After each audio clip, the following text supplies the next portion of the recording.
Welcome back to Tell Me Everything with John Fugelsang on SiriusXM Progress Channel 127. John has passed the mic to me, Joyelle Nicole Johnson. I am the hostess with the mostest and the substituting hostess today. So thank you guys for listening to me. And when he asked me who I wanted to bring on, I thought about myself as a Black female, and I'm an abortion rights stan. Last year, I moved in August from Brooklyn, New York, down to Atlanta so that I could vote and get a gun. Because obviously when you come down to Georgia, you register to vote, that comes with a firearm. And when I met this next lady that I'm about to introduce, she just blew me away. So she beat a 4-term conservative Democrat incumbent to become the first Black female out bisexual legislator in the Georgia General Assembly. Welcome to the show, Rep. Renitta Shannon, ladies and gentlemen. Thank you for having me. I'm so excited to be here. I'm so happy you're here. Oh my goodness. All right. So my first question, we just jump right into it. Okay. What was it about the incumbent that made you say, oh, hell no, I need to run him out of office? Actually, you brought up some of the issues, not being very strong on reproductive rights. I guess he couldn't quite figure out where he stood on whether or not women should have full bodily autonomy. And that was something that I actually don't have a question about. So, yeah. Along with other issues, just kind of, walk in the middle of the road, not just being unequivocal on, where we need to be on these issues and what we need to be fighting for. That totally makes sense to me. And after I met you, I realized I didn't know who my state rep was. So, of course, I immediately looked him up. And, shout out to David Dreyer. He seems like a good person. But when I looked on his website, there was nothing about women's reproductive rights. And I thought that was interesting because it seems like an issue that is a no-brainer for me. But I guess that's because I'm a female. So that is absolutely unfortunate. And it's something that we need to talk about. So why is it important, for lay people to know our state reps? Well, it's really important because the state legislature regulates almost any and everything that you do. So much is regulated by government. If you don't know how the people feel who are voting for you, you don't know what they're agreeing to on your behalf and what they are dissenting to. It's also important to just know how these folks feel about the issues, because you don't want it to be said later on that they weren't really informed about how the community felt about a certain way that they voted. Because I'll tell you, there's no shortage of lobbyists and other people who don't live in the district who show up to tell your representative how they would like for them to vote. Exactly. Okay. There's a lot of talk about the Black agenda. So if you could have, I always like to talk about a Black bucket list. What would you want the most from the Biden administration for the Black agenda? I want the Biden administration to specifically focus on equity. No matter what system you look at of government or what system you look at in this country, Black people do not have the equity as our white counterparts. So you can look at everything from, for example, if you try to sell your house, we now know that appraisals, sometimes your house is worth less because it's in a Black neighborhood, and the appraiser's opinion may be that this is not as valuable of a neighborhood. So you've got issues like that. When you look at schools are underfunded. Any system, you look across the board, and we've seen disparities in the criminal justice systems. So some of these systems, people do understand what is going on with us. But what I'm challenging the Biden administration to understand and lead with is that we have equity issues in every single system that you look at, every single system that serves us. And I want him to place not equality, but equity to raise us to where we need to be. I mean, some of the things you're seeing, case in point, we know persists, just even with the COVID vaccinations. We're hearing reports of, Black seniors not being able to get the COVID vaccination already. And this is a new thing. So once again, new system pops up, and here we have disparities in equity. Okay, that's good. And I'm an abortion rights advocate. That's why I wanted to have you on the show today. I really think that we can't separate women's reproductive rights from racial justice because the two go hand in hand. We have a similar abortion story. We both got pregnant in college and decided that we just didn't want to have a baby. It's not that I couldn't. I mean, I had a mother who could support me, but I just didn't want to have it. So I'm happy that I was able to do that. You talked about advancing respectability politics and why that hurts the fight for reproductive rights. Could you explain that a little bit? Sure. So I think it was in 2018, I gave the speech for the Center for Reproductive Rights, and my speech was titled, "Why Advancing Respectability Politics Hurts Us in the Fight for Reproductive Justice." And I firmly believe that when we advance respectability politics, and so for those of you who don't know what respectability politics is, very simply, it's basically the only saying and do things that will adhere to old notions of what is respectable. And so a lot of times we'll see that people are afraid to talk about whether or not they've had an abortion. It still can be very much a hush hush issue. People are afraid to talk about even their periods. People are afraid to talk about anything that has anything to do with women's reproductive health care. And the point that I made in the speech was that if you cannot just say, I had an abortion, that was my choice, it is a medical decision that I made for myself, we cannot get to the point where if somebody wants to have an abortion, there will not be barriers in place to prevent them from doing that, which is where I feel we need to be. It needs to be the case in this country that anybody who decides that they want and need an abortion should be able to get one just as easily as you can make many other healthcare decisions.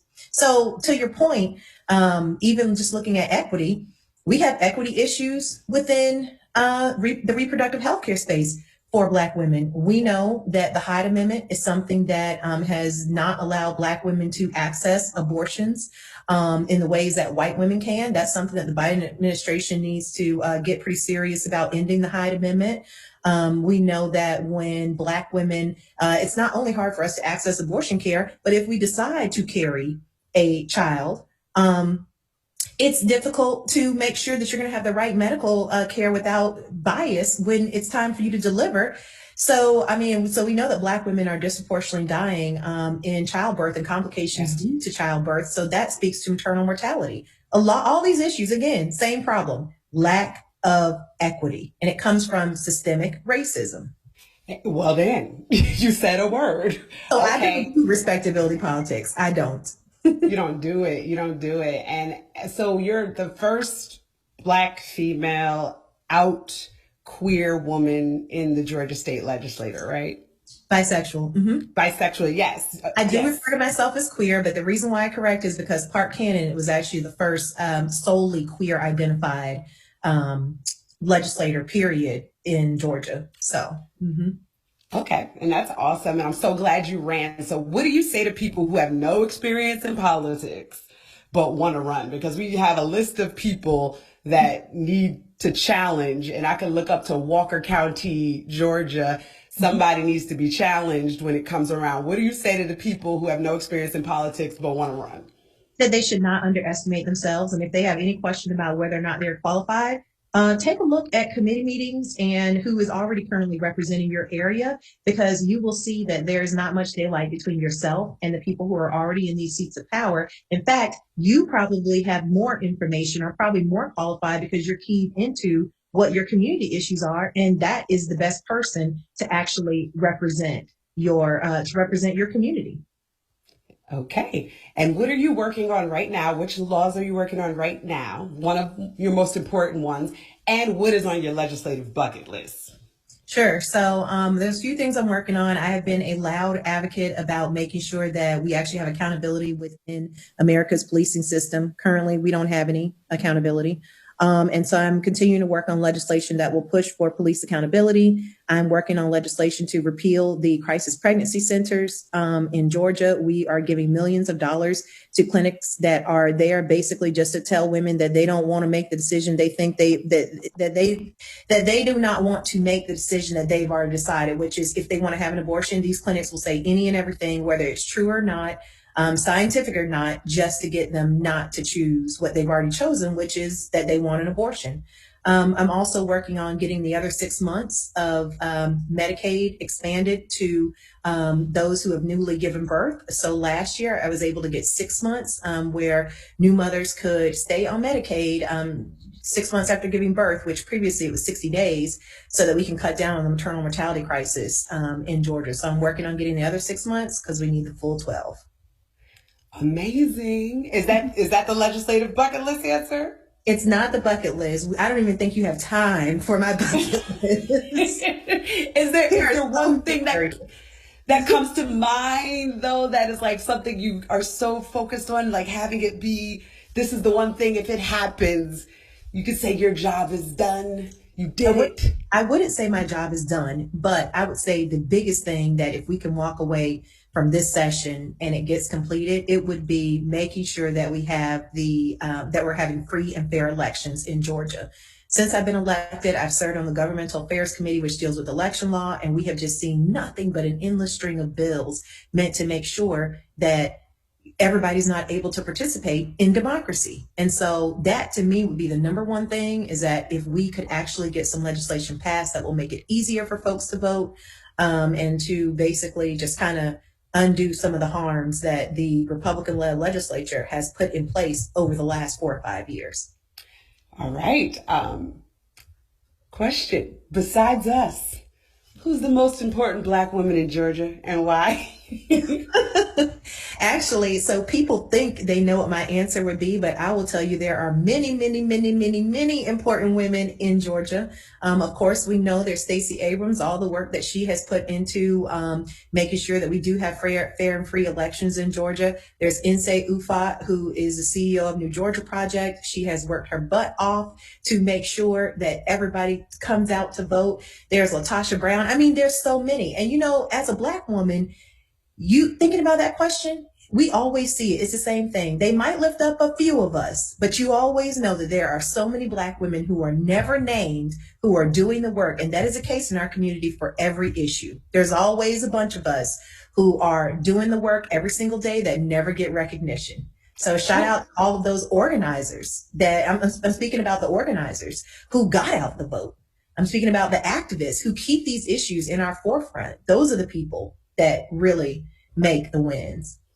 Yeah, speaking of unsung Black women, one of my mother's favorite, she was telling me, she's like, you're going to be on the radio, you're going to be talking about Black women, talk about my favorite Black woman in history, and that is Fannie Lou Hamer. Yes. Speaking of voting rights, and for those of you that don't know, Fannie Lou Hamer was a Mississippi-born African-American voting rights advocate who coined the phrase, I'm sick and tired of being sick and tired. Mm-hmm. She was threatened, arrested, beaten. She was beat so bad once that she sustained kidney damage. She was actually unable to have a child because a surgeon gave her a hysterectomy during a tumor surgery without her consent.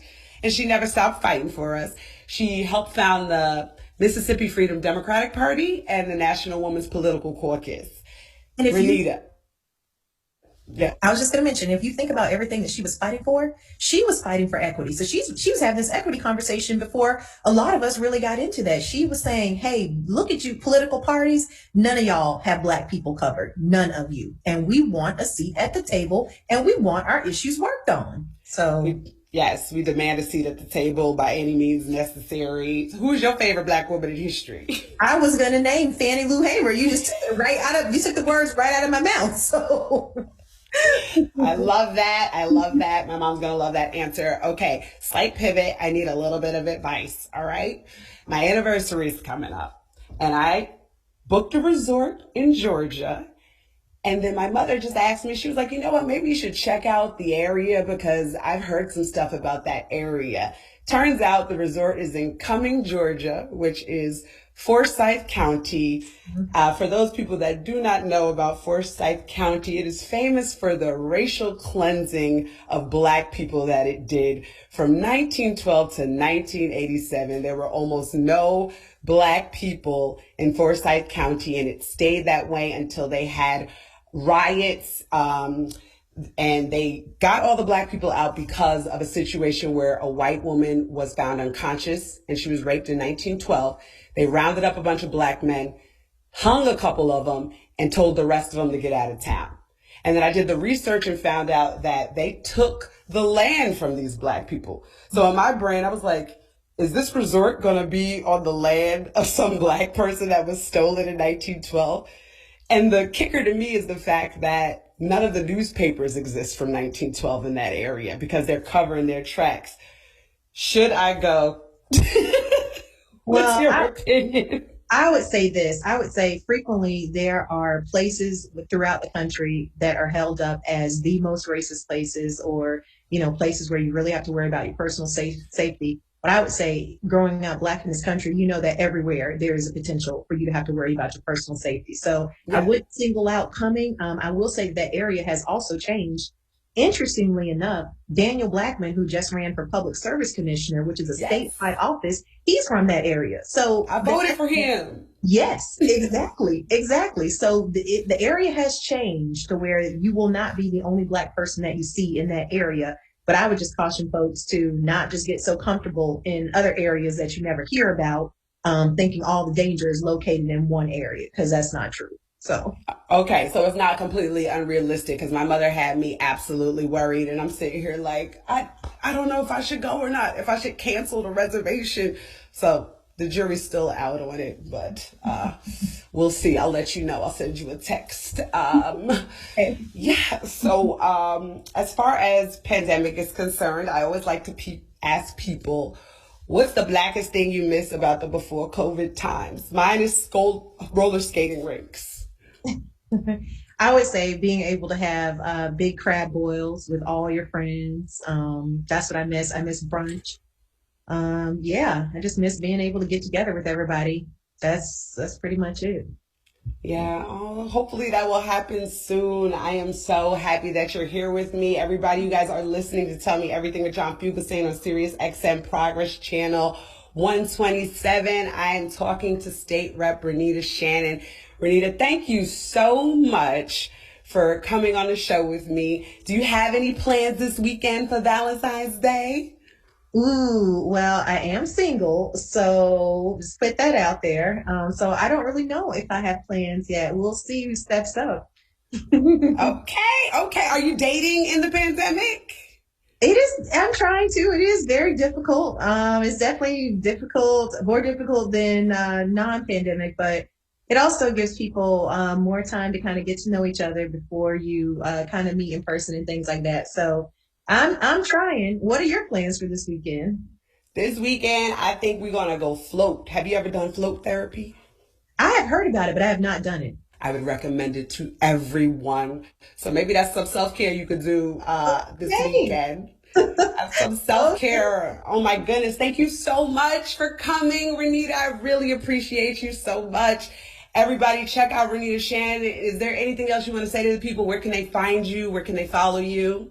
Yes, I'm on Facebook, Instagram, and Twitter at Renitta Shannon. That's Renitta, last name Shannon. You can find me on all the platforms. Okay, find Renitta. Also find your state representative and maybe send them an email and tell them what you want them to do for you.